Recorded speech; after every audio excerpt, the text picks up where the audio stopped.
So last weekend, something quite important happened on the internet. Now, when I say something important happened on the internet, I don't really mean all that important. I mean, nothing actually really important really happens on the internet, but at least to me, this was kind of meaningful and impactful. It was something that meant quite a bit to me and actually made me tear up a little bit inside. Because one of the things that you may know about is a small little show called Top Gear, or the Grand Tour, after they're no longer on the BBC. Basically, these three gentlemen right here are very well known around the world for making their motoring show, first on the BBC and then later on at Amazon. And they just released their last show. This right here, One for the Road, is after 22 years, their last ever piece of content that they're making together as the three of them in the car motoring show special stuff. If you weren't into cars, early Top Gear probably wasn't all that interesting to you because they just talked about cars, right? It's a car show. They talked about cars. What the hell do you expect? Over the time, they got a lot better at just having their relationship be the interesting thing. Because basically, you have three guys that really connected well together. The chemistry between them was fantastic. And because of that, a whole bunch of stuff around it was just their silly goofiness. Where I think that it really started to take shape was the moment that they started doing these specials where they would just go out they would go out, for instance, into America. And the premise would be, it's like, go into America and instead of renting a car, buy a car for the money that you normally spend to rent a car, so about $1,000. So then you follow them just going out into like whatever neighborhoods there are to buy very cheap cars, to buy very cheap cars for $1,000. And then they go out, show off the cars, drive around, and then they come up with the idea to paint the cars in a way that would get them killed, because they go into Alabama and they would draw all sorts of offensive things on there to try and get people to kill the other colleagues, basically. And like it was stuff like that where basically it was at first they started out with premises that were somewhat reasonable, like get a Porsche for 1,500 bucks and see if it's okay, or buy a car for less than £100 and drive it from London to Manchester and back again. Things that could make sense, but then they would kind of just meme about with it a little bit, to the point where they would actually just go ahead and be like, we're gonna find a source of the River Nile and free cars, and then it would take free estate cars and just drive around, find the source of the Nile, however way that worked. And it basically was just like you with them exploring this beautiful place, like of Egypt, or they would go into do a polar special where they would try and drive a car to the North Pole, which had never been done before. They would have this special car, and like two of them would be in a car trying to drive to the North Pole, and then the other one, Hammond, would be on the dog sledge, which was basically the way that it traditionally was done, like having dogs pull you along to get to the North Pole.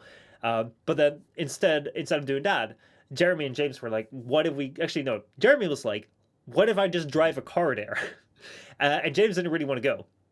That was the premise, and it's so funny because you just have because you have this entire lead in, and they really had this like 8-year-old sense of humor where they're being prepped about like going into these temperatures, into this climate, which is very hostile. You have to be really well prepped for it, and they go into this very serious training with people who have done these expeditions, who actually have gotten like who've lost fingers because of the cold, who've really seen it all, like these army veterans, that sort of stuff.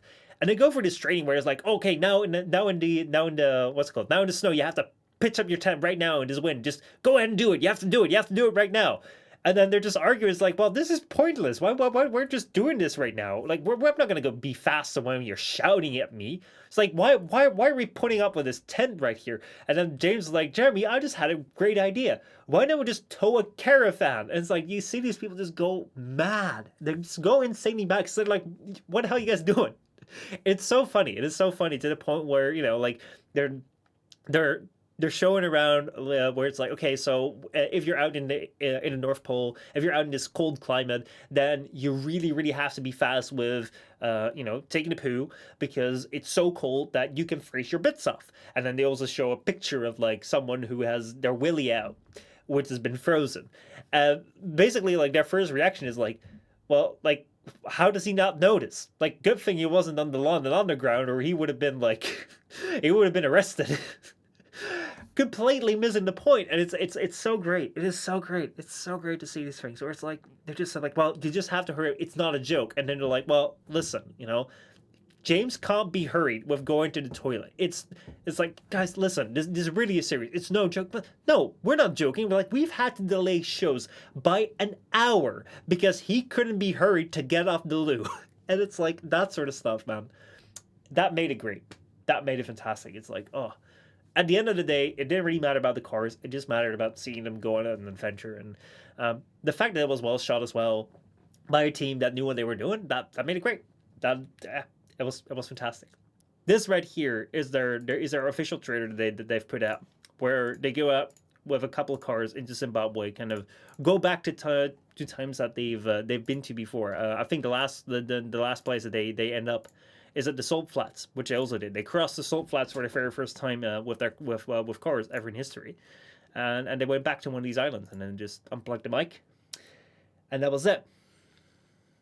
It's pretty insane. It's pretty insane what kind of show this has been, because this right here was a show that was known all around the world. I was appreciated all around the world, and also was kind of hated around the world. There was a lot of opinions around it. I really enjoyed it. And one of the things that made this thing special to me was not just that when I was growing up, this was something that I really appreciated. It was also a show that I really much learned from. When I started out, I didn't know how to make video. I didn't know how to make content. Today we were given a new event called Den of the Cubro. And this is an event you should really check out. The event... Damn, listen to that background noise, man. This was from a time where I didn't know anything at all about how to tune my audio. It begins with receiving a complete make your own Cubro set.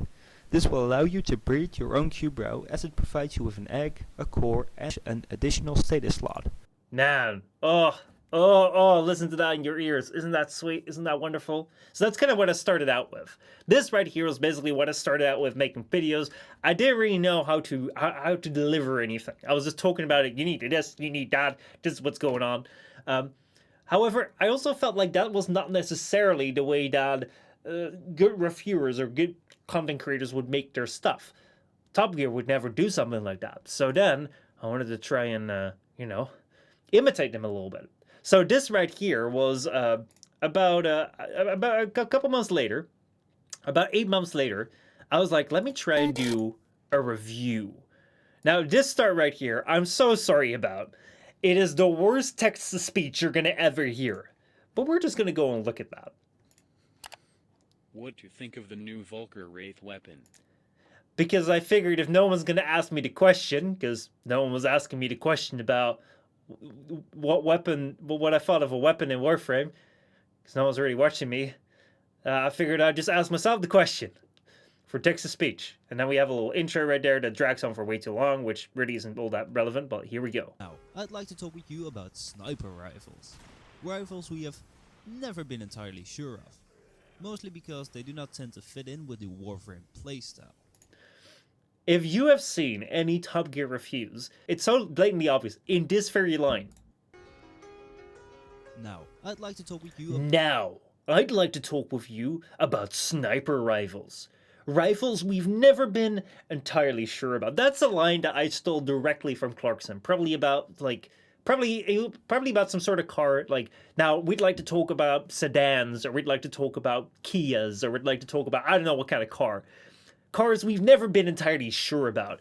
100%. This right here is a Top Gear line, man. About sniper rifles. Rifles we have never been entirely sure about. That pause and that flow, man. Like, this right here was when my very first reviews, I was like, I'm going to try and, like, imitate Top Gear, because I don't know how to do reviews. And this right here was me trying to do a car review inside of Warframe. Mostly because they do not tend to fit in with the Warframe playstyle. Now though, things have changed. Oh my god, you are not ready for what is about to come next. I tell you, you are not ready for what is to come next.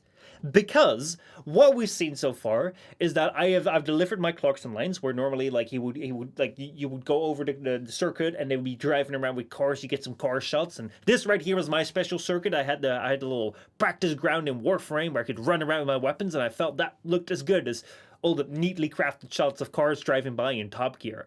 But yeah, that right there was my recreation, my little voice lines of, we've never been entirely sure of sniper rifles, but now things have changed. And then what Top Gear would do is they would do beautifully crafted lighting shots. Like they would have cars inside a room somewhere where they would get the most good looking lighting, the most interesting looking shots in the way that they would light up the car, show off all the cool features, show off under the hood, like do this transparency through the hood where you could see the engine through the hood, but the hood would still somewhat be there. And oh man, like they have so many cool techniques that some of them I got to learn over the ages, like understand them more and more. Some of them I still don't know. Here's my imitation of these effects. You're not ready for them. Let's go. This is it. This is it indeed. This right here is me in 2016 trying to figure out how to do special effects. And I was like, what if I just take a picture, like a PNG of the weapon, put it right there in the middle, then wait 2 seconds before zooming in, and then as I zoom in, just like decrease the opacity so it seems like I'm moving with lighting. Please appreciate these effects. Come on. I worked very hard at them. Oh man. It shows you've been able to defend LV from the Acolytes for an astonishing 10 rounds. So yeah, where Top Gear did a great job in like showing off the lighting, making it like making like a good pace there, making a good feel there, like having it go, oh boy, getting you excited, making you feel things you didn't know you could feel, and then have the narrator go over that and tell you something that would enhance that feeling. Here I give you a very static shot of the sniper rifle coming in, like blinking in and out, and then me saying like, oh, you got this by defending LV for 10 rounds, which I don't know if that's sarcastic or whether I actually thought that this was like legit a good thing. I can't tell. But then I figured, why not push this a little bit further? This right here was my full-on attempt to replicate Top Gear in an insane amount. It is, wow, this right here, Tenno Prime, this back in the day, like when did I release this? 2016, this was a month later. I figured, man, I'm going to launch the wildest show on the internet. I'm going to launch the wildest show of, like it's kind of Top Gear, but then for YouTube. For YouTube, Top Gear on YouTube about Warframe, and we're going to call it Tenno Prime. Because it's like Top Gear, Tenno Prime. There we go. It's going to be the first episode. That was the only episode as well. But I did get my cousin to join in on this. I don't know how I got him crazy enough to go and do this with me. But this right here was my first imitation of Top Gear. This right here was my dream come true. I was really proud of this logo, by the way, and this intro. Even though right now, like you can't tell because this right here is purple and the background is purple. But this right here was the logo that I made entirely myself by tracing a Loki helmet and then putting a Warframe logo behind it and then doing some weird effects. Tonight on Tenno Prime, we put some cards on the board and we run some Warframes up and down a track. 1,000,000% Top Gear. This show was literally in my DNA while I was making it. This was such a big thing. Like you could almost hear Clarkson say Prime in this intro. Prime. Maybe he literally said it because I just took a little snippet out of it. Please don't sue me. Welcome to the very first episode of Tenno Prime. Here I thought I'd be clever because look, it seems like we're hosts. These videos are all available on YouTube, by the way, if you want to go watch them back. But this right here is peak someone who is fully into video games who's like, man, this is really cool. It seems like we're standing here. Right now it's like two people animating inside a game. But yeah, this right here was the replication of the studio where we would talk about the segments that would be coming up and listen to what my plan was. Your Warframe entertainment series. We will be here every Sunday on Twitch. The highlights will be on YouTube. It will be every Sunday on Twitch. This right here was at the point where I didn't know what the hell to do with Twitch. I figured, well, Twitch is kind of like broadcast television. What I'm going to do with Twitch is I'm going to put my shows on there, and then like it will be broadcast as on television, and on YouTube we'll have the highlights just as television. It will be clips on YouTube. I didn't know what this thing was. I didn't know what Twitch was. I didn't know what this entire thing was about. But yeah, that right there was our little imitation, and we would have the board of cool, which was definitely not the cool wall It's the board of cool. Yeah, this was definitely not like Top Gear's cool wall. But yeah, so that right there was my little Top Gear show that I did, but I couldn't be deterred. I had to get better. I had to get better at doing these things right here. So this right here was another review, which In the past, as you can see, I got a little bit better with getting a feeling for how to show things. Like, look right here, we already have a filter over this. We already have some music that's kind of fitting.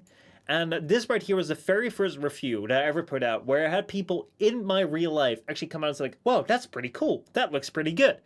And I was so surprised by it. I was so surprised by that people actually thought this was good. Melee used to be a bit boring. And when I say a bit, of course I mean very boring. Like that line, Melee used to be a bit boring. It's like, that is so Top Gear.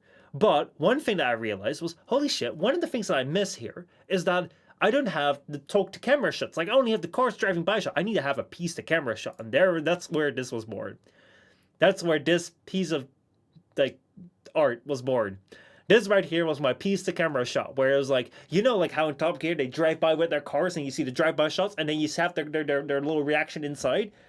Technically, I still do that right here with this shot. This right here is basically my drive-by shot, where you can see me drive inside the car, and then this right here is my game shot, where you can see me in the game. Look, I haven't changed all that much, you know? I mean, come on, you know? I'm still the same person. But yeah, actually, the reason why I use this right now is not necessarily because I'm trying to imitate Top Gear, but more because this right here makes it easier to edit things out. This right here really puts the focus on me if I want to tell you something, and it makes it easier for me to cut between different shots, because I can change up the game right now quite a bit, and you don't notice because, you know, you don't see the continuity error. So yeah, but this right here was me trying to drive the car like Hammond or May. I'm like, look, I'm driving the car, like I'm playing my game, and I'm talking to you right now. A weapon so boring, I actually had to look it up online because I had forgotten about it. As though I'm playing the game right now as I'm talking about it. I really am not playing the game right now. I just set a camera up. With that, my experimental days using Top Gear technology, basically using Top Gear imitation, kind of came to an end because once I did this review right here was kind of the same as the other review, but I tried to change up the shot to make it a little bit more interesting, like this. And then do a little bit of an intro. This was the last time I really did one of those Top Gear things, because then I discovered other YouTubers and I started imitating them a little bit more. So then my channel became more YouTube-like. However, when I did my cycling special right here, this right here was very Top Gear like focused. I've never done an outside special. Hey there. Basically, this right here was not very much Top Gear, but like, I have never done a special outside. I kind of wanted to do something while I was traveling around, do something where I was outside. I was showing things that were interesting, not necessarily as like technology. I was like, well, you know, how do I do this? Well, I'm just gonna call it a special, and what I'm gonna do is just like the way that Top Gear does it. We're gonna set a goal to get from point A to point B, and as you drive along that goal, you come across different interesting things, and the different interesting things you come across, those will be the things that you talk about a little bit, but you don't show the entire journey, because that's what I used to do before. I would just like literally vlog every single moment. That's not interesting. So yeah, that's what I did right here. And this right here is very much a Top Gear intro, but I like it. I think this is more, this is better in honor of it. So yeah, this right here is, that's where it started. This right here is where it started. This right here is where it's now. Everyone to the very first Michel Postma special, which very fittingly begins alongside a rather busy road. I mean, we have the tank station right over there. We have the truck standing behind here. I mean, it's not very scenic now, is it? So yeah, that right there could also have been somewhat of a line from Top Gear. Though this is not something that I actually stole from. This right here is like, okay, so like, how would I introduce a special? That's where a lot of my stuff came in. And of course, like introducing the car, or in this case, the bike. This right here is the bike that I'll be using for this very trip. It's a Cube Travel Exec, and it's a top-of-the-line bike, I believe. This right here was like more taken from Top Gear, because, you know, that's the way I've seen people introduce cars, and I thought like maybe that's the way I can introduce my bike as well. So yeah, this right here, the reason why I'm imitating them a little bit more in these videos right now, like this right here is the only recent video where I've really like taken something from them. That's because that's basically the only other show that I've really seen which does things outside, and I have no experience other than imitating Casey Neistat with like the vlogs, or just go like, oh man, let's go around, let's see what's gonna happen, boys. I'm just running around my camera, and whatever happens I'm gonna put it in the show because I'm very creative, and being creative just means that I run around the camera and be like, whoa, that's crazy. That's not what I'm doing anymore. By the way, that's not what Casey did, but that's what I did. I would just run around and say, yo, that's crazy. And that would be my vlog. And yeah, that's not what I want to do anymore, because I do think that this format right here, where you go around, you actually have a story to tell, and then around that, you know, you show interesting things, and it makes, for me, the journey makes it more interesting, and hopefully for you as well. So yeah, this right here is basically my entire journey of me learning from Top Gear over my life to become better at making videos. And yeah, that's very special to me. Like, seriously, these guys, as much as they may not know it at all, they may have never heard of me, even though when I was a little kid, I did apply for an internship once. Yes, I actually went ahead when I was doing high school. We had to do internships, and we had to do an international internship because we were doing some serious study. Actually, it wasn't all that serious, and you just had to do some sort of internship for 4 days where you had to work with a company and just see what the hell they do because you don't know what the hell working is like. So go figure it out, right? Didn't have to do anything special. So I wrote to Top Gear. I was like, "Hey, can I have an internship, please? I have to do it for my studies." And I didn't hear anything back. And then I wrote to them again. And I was like, "Did you guys hear anything?" And they said, "Well, yeah, we did, but we don't want you. And if we don't want you, we don't reply. So stop asking." Which, fair enough, fair enough. I guess they got a lot of messages like that. But yeah, that was me trying to intern here at this company when I didn't know anything about making videos. But yeah, these guys did really change my life. They made some really great content for me to watch, have like some comfort watching when I needed that. They were great to get me into the world of cars and really enjoy that, and at the same time also later on really inspire me as to like how to evolve my content. And without me being allowed to blatantly copy them, which this would have never worked. But back then I thought that this would have been like the funniest thing to do, but yeah, it wasn't. Like these steps that bring me to right now where I'm here, and this right here, yes, even though this feels at some points very much like Top Gear, I do feel that there is still more of a difference here than me literally taking the Cobol and just making that in there. But yeah, over time, this format will evolve as well, and hopefully that will evolve into something better. So yeah, it's something to write.